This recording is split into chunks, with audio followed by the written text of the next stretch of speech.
Bonjour et bienvenue. Aujourd'hui, avec Karine Rieland et Florent Couton, nous allons aborder comment l'écosystème de la publicité digitale va aborder justement les problématiques liées à cette année 2023. Avant de commencer cette session, je vais vous demander de vous présenter et de en dire un peu plus sur votre entreprise. Vous avez peut-être des actualités en ce moment. Karine, Bon, je t'en prie. je commence. Donc, Karine Rieland, moi, je suis en charge du département digital au sein de Média Figaro. Et si je parle du groupe, c'est un groupe qui est très dynamique, qui s'est beaucoup transformé sur le digital notamment. Et d'ailleurs, on vient de publier les résultats, Marc Feuillet, dans différents papiers, dont le Figaro. Et on voit effectivement que les revenus issus de la digitalisation est de l'ordre de 60% aujourd'hui. Voilà, donc un groupe qui était historiquement beaucoup porté sur les marques médias. Et puis, on a accéléré beaucoup sur tout ce qui est diversification, produits, event et également, évidemment, par les acquisitions notamment dans la tech pour adresser toutes les logiques de performance et ce qui nous permet d'adresser une stratégie digitale globale, donc du branding à la perf, qui est évidemment dans ce contexte précieux dans l'écosystème digital. Merci Karine. Florent? Et donc, Florent Couton, Head of Business et Marketing depuis 4 ans maintenant au sein de l'entité programmatique chez Havas Media. Havas Media, bien entendu, agence média et conseil à destination des annonceurs français et internationaux qui les accompagnent sur l'ensemble de leurs problématiques, aussi bien online et offline. Le tout au travers d'une approche meaningful qui prend d'ailleurs d'autant plus son sens en 2023 et face aux enjeux actuels remplis d'incertitudes pour l'année à venir. De mon côté, la vision s'appliquera surtout sur le volet on, au travers des achats médias en programmatique, mais également tout ce qui se rapproche à l'évangélisation des nouvelles solutions, des nouvelles tendances marché. Il s'agit concrètement d'accompagner, de guider les annonceurs sur les changements, les évolutions perpétuelles de notre écosystème et les accompagner donc en ricochet sur les transformations qu'ils doivent enclencher. Et si on rentre un peu plus dans le concret, ça fait écho à tout ce qui va être cookie versus la first party des annonceurs éditeurs. Et je crois d'ailleurs que vous en parliez lors de la précédente session. Tout ce qui va être les sujets de RSE relatifs à tout ce qui est l'empreinte carbone, avec la notion du SPO, on a la notion de chaîne de valeur aussi d'optimisation et ainsi de suite. Donc vraiment toutes les tendances d'aujourd'hui. Merci Florent. Juste avant de rentrer dans le vif du sujet, qu'est-ce que vous pensez de l'état actuel du marché de la publicité digitale en France? Je me lance. Un marché qui a connu un net ralentissement depuis le deuxième trimestre de l'année dernière, hein. Un marché qui est national d'ailleurs, qui ne fait pas exception par rapport à une tendance de fond plus globale. La croissance qu'on a pu connaître en 2021 avec l'ère post-Covid pour rattraper le retard est aujourd'hui bien derrière nous. Attention tout de même, quand on dit un ralentissement de la croissance, ça ne veut pas dire non plus une décroissance. C'est un marché qui apparaît en progression, mais moins dynamique, peut-être plus inégal. Ce fléchissement s'inscrit dans un contexte qu'on connaît tous, un contexte économique un peu plus incertain, les différentes crises sur l'énergie, sur les chaînes d'approvisionnement, une année qui va être rythmée par l'inflation et donc des perspectives économiques un petit peu plus floues. Ça a obligé nos annonceurs très clairement à se réorganiser, à revoir leur stratégie d'investissement en marketing, en communication digitale. Aujourd'hui, en tant qu'agence, mais ça fonctionne aussi très bien pour les éditeurs, on fait tous face à une absence de visibilité, de l'anticipation est impossible et l'effet de saisonnalité qui pouvait rythmer un petit peu nos années, aujourd'hui existe toujours, même s'il est un peu plus dilué et il va surtout être rythmé au travers du ROI. Le marché donc progresse, il apprend à être plus réactif, il apprend à être plus agile pour identifier les opportunités, les quick wins. Il est toujours sur une prise de décision qui se veut plus rapide, d'autant plus dans des périodes qui sont un petit peu moins fastes. Si on prend un peu de hauteur, il y a quand même des évolutions structurelles du marché qu'il faut souligner. Le social qui évolue et qui peut être challengé. On avait un mastodonte qui voit notamment la cible jeune être accaparée par un autre acteur. Le programmatique, même si les derniers chiffres du SRI soulignent une part de 78% en prenant en compte le social, quand on se concentre que sur le display à proprement parler, on a un petit plafond de verre qui est en train de s'installer, si ce n'est un petit ralentissement de la croissance et une certaine consolidation en parallèle des acteurs, à la fois en vertical et aussi en horizontal, dans cette logique d'être mieux armés, plus forts pour répondre à toutes les problématiques d'aujourd'hui et surtout diversifier leurs revenus. Cela met finalement le rôle d'une agence média au centre en tant que business partner pour accompagner nos annonceurs, et je vais citer 2-3 exemples, mais sur les enjeux de 2023, donc expérimenter et développer une publicité sans cookie tiers, enclencher tout ce qui est la convergence de la télé et la VOL, sujet clé pour cette année, industrialiser la transition écologique sur laquelle Havas est moteur avec notamment son Havas Impact Carbone, son outil maison, et standardiser donc tout ce qui va être aussi l'e-retail média, et on en parlera j'imagine, mais la performance aujourd'hui va être aussi la clé des sujets pour 2023. Merci Florent. Karine, quelques mots sur justement l'état actuel du marché français et peut-être embrayer sur la fluctuation, enfin sur les enjeux et on voit toutes les fluctuations économiques qu'il peut y avoir, la crise, l'inflation, la baisse de la consommation des ménages. Il a tout dit, Florent. Non, mais pour compléter avec ma vision évidemment de régie, c'est vrai que je rajouterais les contraintes aussi technologiques et réglementaires qui nous challengent en plus des différentes crises successives durant ces dernières années. Et pour rebondir sur les résultats du SRI, tu en as donné un certain nombre de chiffres, mais on voit ce ralentissement sur S2. Après, quand on regarde plus en détail, c'est vrai que c'est très fragmenté en termes de levier, en termes de format. Mais ça fait écho d'ailleurs, nous, au sein de Média Figaro. Ce qu'on voit, c'est que la bonne nouvelle, c'est qu'il y a un retour du gré à gré. Je n'aurais pas misé là-dessus il y a 4 ans, très clairement. Voilà, et ça s'explique. C'est vrai aussi par un besoin de transparence, de confiance, de maîtrise du contexte pour les annonceurs. Voilà, donc ça, c'est une tendance qui s'affirme sur le display et sur la vidéo. Et ça fait écho, d'ailleurs, ce sujet de transparence et s'adosser à des marques de confiance et dans le programmatique, puisque c'est quand même un business conséquent. Et pareil pour nous, on est à 60% à peu près des revenus en programmatique. Mais effectivement, dans le programmatique, c'est splitté en deux avec la partie open qui manque de transparence et cette partie deal et programmatique garantie, on voit effectivement qui est en bonne dynamique. Il y a d'autres sujets, tout ce qui est brand content, où on accompagne nous beaucoup les marques sur ce sujet, sur la création de contenu, de programmes, surtout la strate aussi de RSE. La vidéo, on va en reparler parce que c'est évidemment un levier qui est majeur. Voilà, donc on voit quand même qu'il y a des indicateurs qui sont positifs, mais effectivement, on va être très challengé, sur l'univers du digital, mais comme on l'est depuis nombreuses années, même si ça s'accélère quand même très clairement actuellement, mais challengé, on travaille beaucoup sur tout ce qui est cookieless. Voilà, on teste différentes solutions. C'est loin d'être sec, très clairement, mais ça reste néanmoins hyper intéressant. Donc, on rencontre beaucoup de partenaires et on fait des POC et on essaie de mesurer l'impact parce qu'on a une part d'inventaire qui est maintenant cookieless de 30% depuis quelques temps. Donc, c'est important, ça a moins de valeur, on peut moins l'adresser. Voilà, donc on a aussi des solutions avec le contexte et notre DMP. Donc, ça, c'est déjà une première réponse. Et puis, il y a certaines choses qui fonctionnent aussi en ID. Et puis, je pense qu'on a une carte à jouer aussi. Je parlais tout à l'heure de nécessité des annonceurs de communiquer sur des marques de confiance. Voilà, et nous, on a la chance d'avoir des marques qui existent depuis de nombreuses années, qui ont des contextes de qualité, une cible aussi très premium. Et ça fait écho à tout ce qui est engagement. Et je rebondis sur attention parce qu'il y a plein de sociétés aussi très intéressantes et de projets qui sont en train de se construire. Voilà. Puis le dernier sujet sur le contexte de la pub digitale, c'est tout ce qui est programmatique et l'empreinte carbone. Voilà, et la responsabilité, la transparence. Donc, nous, on travaille sur ces sujets. On a fait un gros boulot sur tout ce qui est l'IT, la GVL, pareil sur tout ce qui est fichier ads.txt, voilà, pour récupérer la main et limiter vraiment les accès et travailler avec des partenaires de confiance.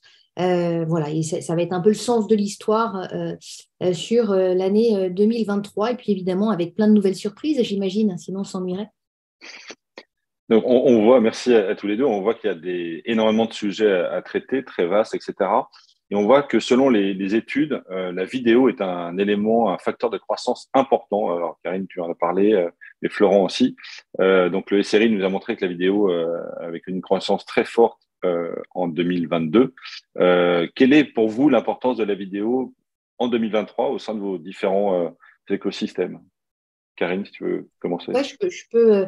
Alors nous, c'est évidemment stratégique. Ça fait partie intégrante de notre transformation. Pour vous donner une idée, on produit 2000 vidéos par mois, c'est 300 millions de streams. On a une approche très télévisuelle parce que c'est 7 heures de live sur le Figaro. Donc, il y a un vrai savoir-faire, une vraie expertise et on fait partie maintenant des groupes de référence sur ce sujet. Puis, au-delà de l'audience, c'est évidemment des performances en termes de visibilité et complétion. Et on est ravis parce qu'on fait souvent partie des best performers. Voilà, donc, on travaille en étroite collaboration avec les devs et les éditeurs pour améliorer ces sujets. Mais je crois qu'on est déjà pas mal. Donc, voilà, donc c'est pour vous donner une idée aussi en termes de business. C'est important parce que c'est 25% aujourd'hui de notre chiffre d'affaires. Voilà, donc la vidéo est une ligne de business majeur. On a été très pushy, dynamique l'année dernière puisqu'on a lancé aussi une alliance Vidéo Impact avec nos confrères de 366 et Prisma et donc Média Figaro, voilà, qui permet effectivement de proposer des inventaires, nos inventaires vidéo en gré à gré ou programmatiques via un curated deal. Donc très simple à mettre en place et où on garantit évidemment des niveaux de complétion et de visibilité à la hauteur de 80%. Voilà, et puis pour terminer, quand je dis c'est un sujet de transformation du groupe, le groupe se donne les moyens. Marc Feuillet a annoncé 30 millions d'investissements au sein du groupe pour accélérer sur la transformation et la digitalisation. C'est vrai aussi sur la vidéo, puisque déjà d'une part, en juin 2022, on a lancé notre chaîne Fast sur Samsung. Voilà, donc c'est une première approche de TV connectée. On va continuer dans ce sens. Et puis, il y a un beau lancement sur Q2 2023. C'est d'une chaîne TNT, Le Figaro.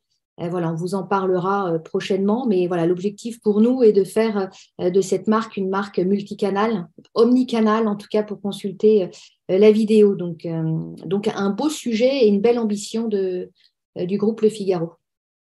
Florent, je crois qu'aujourd'hui, c'est 50% des investissements qui se font en vidéo, donc c'est majeur. Quelle part la vidéo va avoir dans votre stratégie 2023 chez Havas? La vidéo dans son ensemble reste bien entendu un format clé pour les annonceurs, un format qui doit absolument pas être négligé, même si on a toujours cette notion de performance dans des périodes un peu moins fastes qui renvoie à un changement, on va dire, d'attitude des annonceurs. Nos modes de vie, pour reprendre un petit peu de recul, ont quand même été pas mal impactés par les différents confinements et le retour à l'ère post-Covid ne s'est pas fait dans tous les secteurs et ne se fera sans doute jamais. On a des études qui démontrent que le Home Sweet Home, petit acronyme, petit terme, qui est assez en vogue et sera toujours en rendez-vous pour 2023. On a des industries qui souffrent. Tout ce qui va être les monuments nationaux, les musées, le théâtre, pourquoi pas aussi un peu les cinémas, et d'autres à l'inverse, comme les jeux vidéo, l'écran télé au sens large du terme, qui sont en pleine croissance avec une industrie qui évolue et qui s'adapte. Donc, pour nous, la publicité vidéo est vraiment dans un tournant, une petite révolution. On a tout ce qui est le switch des GRP au CPM, qui est prévu pour 2024. C'est très proche. On a déjà des acteurs qui se positionnent sur le sujet avec des offres conjointes GRP-CPM, si ce n'est déjà au travers de la TV segmentée, qui peut d'ailleurs s'acheter en programmatique, un achat qui se fait maintenant depuis 2 ans au CPM directement. On a l'événement de la VOD et de la SVOD aussi sur le marché français qui rythme finalement tout cet aspect vidéo, l'arrivée de mastodontes Netflix notamment sur la fin d'année dernière qui vient compléter une offre déjà existante, Amazon, Rakuten, des groupes plus traditionnels qui misent aussi de plus en plus sur des versions payantes mais sans pub de leur plateforme Replay.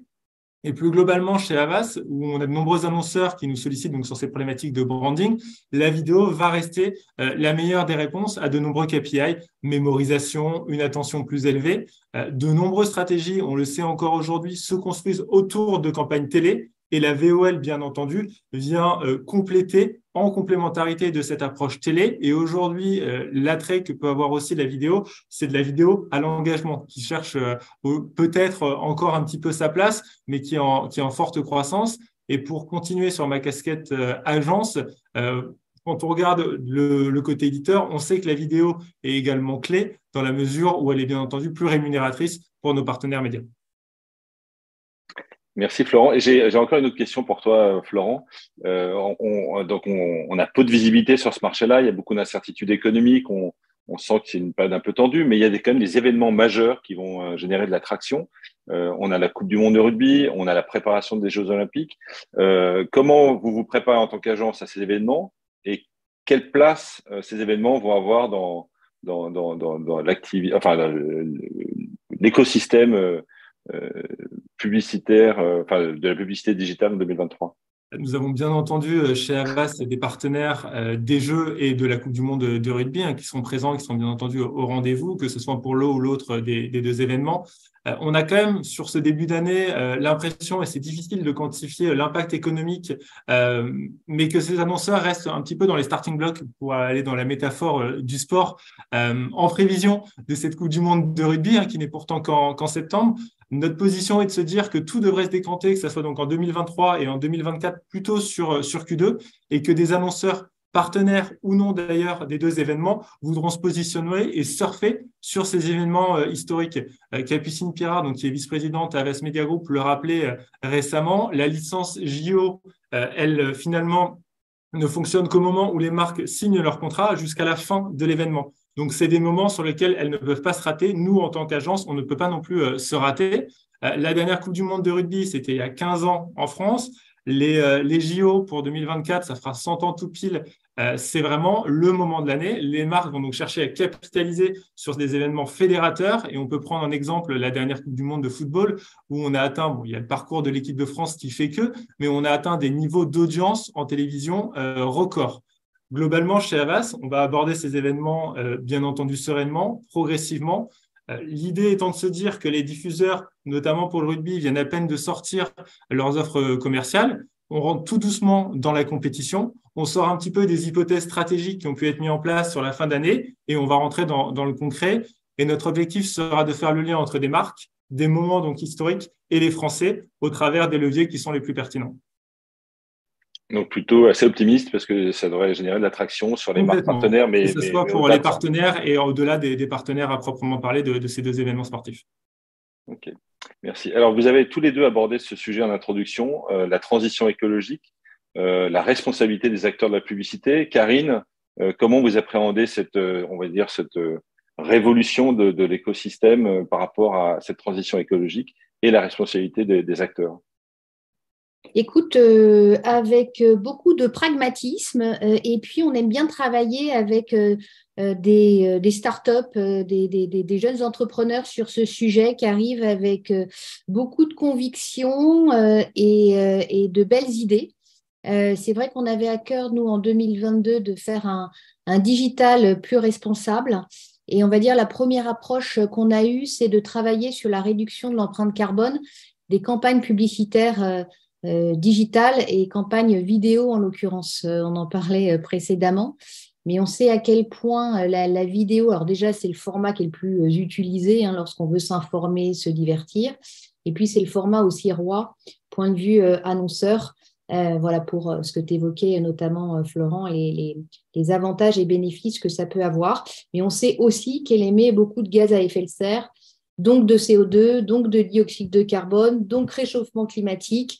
Voilà. Et donc, on a rencontré une société qui s'appelle Widmeiser, voilà, qui est fondée par Laurent Bréboin et qui a lancé une plateforme SaaS qui permet tout simplement de réception à partir des éléments créatifs qu'on nous envoie, de les onboarder dans la plateforme et de compresser, de l'encoder sans altérer évidemment la qualité de la vidéo. J'insiste là-dessus parce que c'est souvent la question et ça peut être des réticences. Donc, c'est vraiment la qualité est parfaite.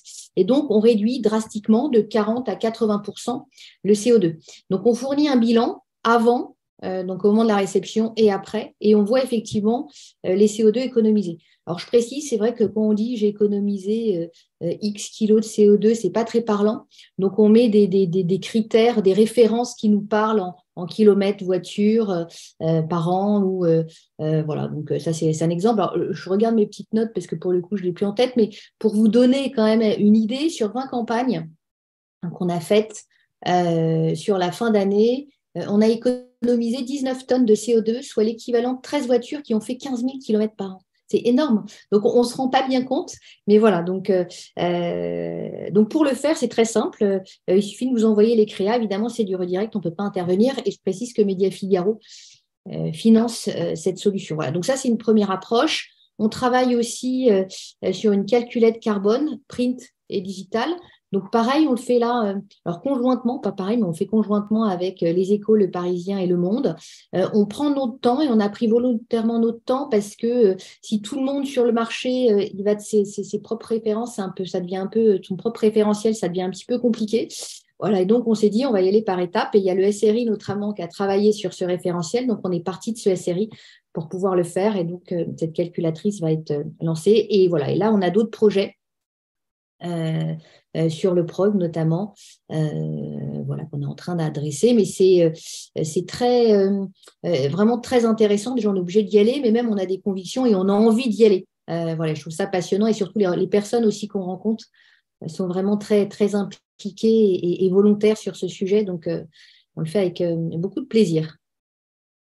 Merci, Karine. Florence, c'est un besoin qui est exprimé par certains annonceurs, justement, cette volonté cette responsabilité par rapport à cette transition. Complètement. La première étude parue en 2020 a eu un certain effet sur l'industrie, mais finalement sur un public déjà averti, déjà dans le secteur et connaisseur de la complexité que ce secteur peut avoir. Chez Havas, elle nous a en tout cas conforté dans l'approche qu'on a pu avoir donc dès 2017 et la volonté de travailler l'ad quality au travers de la curation de partenaires médias. La seconde version, donc parue beaucoup plus récemment, dans laquelle on a été partie prenante avec un client Domino's au UK, souligne en effet les efforts faits par l'écosystème et cette volonté de le rendre toujours meilleur. Plus d'impressions traçables, une incompatibilité des outils, dont Karine en parlait, qui diminue, ce qui est bien entendu hyper intéressant pour tous, et des CPM qui vont être en croissance chez nos amis éditeurs, mieux redistribués. Le seul petit biais qui fait que ça rendrait le cercle encore plus vertueux, c'est qu'aujourd'hui, donc ces revenus supplémentaires bénéficient aux éditeurs, ce qui est donc déjà très bien. Mais si demain, l'annonceur pouvait également voir son CPM baisser, ça pourrait être un peu le beurre et l'argent du beurre, très clairement. Dans tous les cas, nous, ces études, elles permettent de mettre en lumière tout ce qui se passe derrière un DSP. La vision des annonceurs ne doit plus être que buy-side, elle doit être sur la globalité de la chaîne de valeur. On a presque envie de dire merci d'avoir mis ce sujet au centre de la table. Et de notre côté, comment on y répond depuis un petit bout de temps au travers des Meaningful Marketplace, simplement appelés des MMP. C'est une approche au travers de 15 000 publishers globaux dans lequel les marchés en local ont pu aussi intégrer leurs partenaires médias. Ces partenaires donc, sont sélectionnés selon une approche brand safety, selon l'expérience utilisateur et bien entendu tout ce qui est transparence de la supply chain et de la démarche SPO. Et il est important de préciser que finalement, la réduction de l'impact de ces intermédiaires se fait donc sur le CPM, mais se fait également, et Karine le disait très bien, sur l'empreinte carbone des campagnes. Moins d'appels publicitaires, moins d'émissions carbone. Et pour reprendre un petit peu ta question originale, c'était qu'est-ce que cela change foncièrement?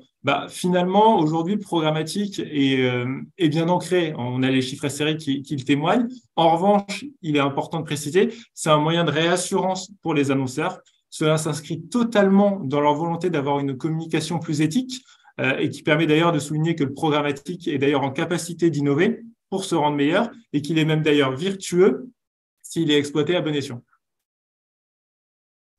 Merci Florent. Alors il y a une étude, donc tu en parlais, donc qui a été faite par l'ISBA et PwC, la deuxième étude justement liée à la transparence dans la supply chain programmatique.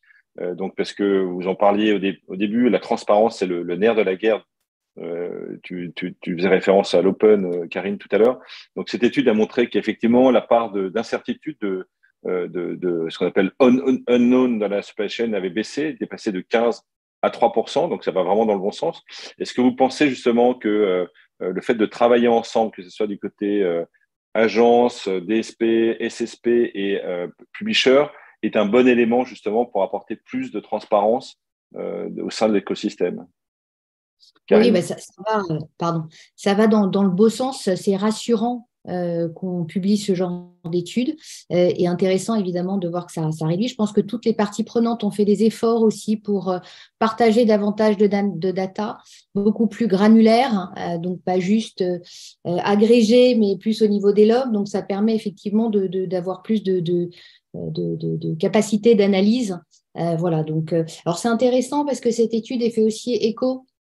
On a accompagné nous quelques annonceurs, agences sur ces sujets, et je pense notamment au dernier en date, mais ça recoupe en tout cas les résultats constatés. Pareil sur le niveau d'unknown, c'est entre 1-2%, donc très proche. Donc ça c'est bien, c'est que voilà, on voit l'attribution, et voilà, ce qu'il en ressort aussi, c'est sur la rémunération éditeur, hein, évidemment c'est plus profitable quand c'est deal versus open. Donc, c'est bien ce genre d'études. Il faudrait maintenant que ça soit scalable, parce que c'est vrai que tous les annonceurs ne peuvent pas le faire non plus. Et puis, c'est ponctuel. Il faudrait qu'on le fasse plus souvent. Il y a eu différentes tentatives, en tout cas des projets qui ont été portés par les différentes instances, l'UDECAM, le SRI. Voilà, je crois que c'était Trust ID. Maintenant, c'est le projet CID, voilà, qui permettrait en fait de scaler et finalement, ce sujet d'étude, on devrait pouvoir le mesurer tout le temps, en fait. Hein. Quelle est l'attribution, la valeur entre ce que met l'annonceur côté DSP et combien on récupère côté éditeur. Voilà, de bien comprendre.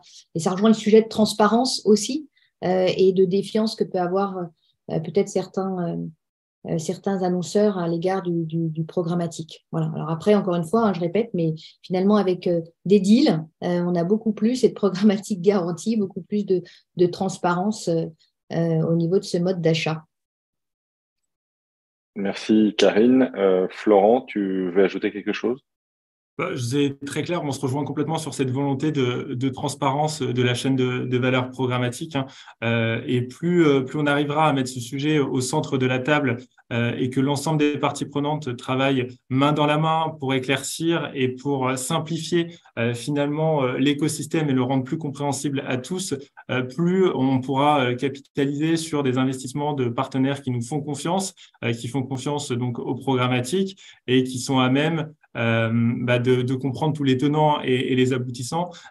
Cette notion de CPM est clé aujourd'hui, cette notion de redistribution de CPM. Quand on savait qu'il y avait 50% du CPM qui pouvait partir à droite à gauche, c'est clair que une personne qui découvre le levier programmatique peut avoir un certain frein, une certaine barrière à l'entrée à investir sur ce levier. C'est pas le cas, et Karine le disait donc aussi très bien, quand on travaille en deal, il y a plein de chemins qui font que ce levier reste virtueux. Merci Florent et Karine, on est tous d'accord sur ce sujet-là. Dernier mot, quelles sont vos prédictions, si vous aviez une prédiction à faire sur l'année 2023? Florent, si tu veux commencer. Alors, pas la question la plus facile, hein. Il n'est jamais aisé de s'aventurer sur des prédictions, mais les messages qu'on a tenté de faire passer ce jour, pour moi, permettent de dégager donc quelques grandes tendances. Hein. Globalement, ce que cherche un annonceur aujourd'hui, c'est une marque média forte sur laquelle s'appuyer, renvoyant idéalement à une audience précise et couplée avec une approche héroïste. Ça peut faire beaucoup, mais c'est un peu la volonté. La sous-lecture souhaitée donc pour un annonceur, c'est que le marché français tend vers un duopole d'activation, la brand awareness, notamment au travers de la vidéo, et la performance. La vidéo, c'est via des éditeurs et des contenus premium. À l'époque, on appelait ça des carrefours d'audience connus et reconnus de tous. Aujourd'hui, on va plutôt capitaliser sur des marques à proprement parler. Et la performance, donc qui prend la forme du retail, de l'e-retail, du search et notamment tout ce qui va être aussi les GAFA. Et pour moi, il y a un point clé qu'on va tous devoir travailler, on doit tous devoir arriver à réinventer quelque chose. C'est la place du display traditionnel qui est un petit peu coincé entre ces deux mondes. Il devrait se stabiliser, du moins on espère, mais la croissance semble tout de même compliquée. Merci Florent. Karine? Écoute, j'ai pas de projection, c'est plus des tendances. Voilà, ce qu'on peut observer en tout cas, c'est une attente forte je reviens, mais pour moi c'est fondamental, de plus de qualité, de plus de transparence et de plus de responsabilité. Voilà, c'était une tendance 2022 qui va s'accélérer effectivement sur l'année 2023. Voilà, donc ça laisse à penser que ça va dans le bon sens pour les publishers. Bien évidemment, après, on est très challengé. On va pas revenir sur les sujets qu'on a évoqués précédemment. Mais nous, on pense au sein de Média Figaro, en tout cas, de la manière dont on accélère avec les acquisitions, qu'on a en tout cas un potentiel, et surtout, on le voit bien dans la composition de notre chiffre d'affaires, notre capacité à aller du branding à la performance. Et la partie perf, maintenant, représente 20% de notre chiffre d'affaires. Donc, c'est conséquent. Donc, on est identifié sur ce sujet. On apporte aussi les preuves de cette efficacité. Voilà. Et donc, on va continuer d'accélérer sur cette partie et puis travailler beaucoup avec agilité, parce qu'on ne sait pas ce que cette année va encore une fois nous réserver. Moi, je crois beaucoup aussi à la collaboration avec des partenaires, à des alliances, et puis l'innovation pour apporter de la valeur ajoutée et puis répondre, ça rejoint effectivement ce que disait Florent, mais aux enjeux des annonceurs, puisqu'on est tous dans le même bateau, finalement, on veut tous faire du business. Donc voilà, donc c'est de pouvoir y répondre au mieux. Merci beaucoup, Karine. Merci, Florent. Rapide conclusion. Ce qui se dégage de cet entretien, c'est que finalement, même s'il y a une certaine incertitude économique liée à cette année, il y a quand même un certain optimisme, lié à des événements. On voit que la Coupe du Monde de rugby et les Jeux Olympiques qui arrivent vont gérer une certaine traction, mais aussi vous avez tous les deux cité plusieurs fois ce mot, l'agilité. Être agile, je crois que c'est un élément clé aussi de cette année pour pouvoir s'adapter. On voit bien que le monde, l'écosystème se transforme avec un fléchissement des investissements via l'open sur le programmatique, mais le programmatique reste encore très, très fort. Vous avez parlé aussi de vidéo tout le temps. La vidéo, c'est un élément clé de cette croissance. On voit que l'expérience utilisateur, t'en parlais Florent, mais toi aussi Karine, l'expérience utilisateur s'est transformée depuis ces 2 dernières années avec la vidéo au centre. Vous avez des investissements forts au sein du Média Figaro. Et dernier élément, si on veut de la performance, si on veut de la croissance, la transparence est un élément clé de l'écosystème entre les différents acteurs. S'il n'y a pas de transparence, il n'y a pas de confiance. Et sans confiance, on ne peut pas croître ensemble et aller dans le même sens. Voilà, je vous remercie. Merci Karine, merci Florent. Merci à vous tous d'avoir assisté à ce webinaire et je vous dis à très bientôt. Merci. Au revoir. Merci Augustin. Au revoir. Merci. Merci.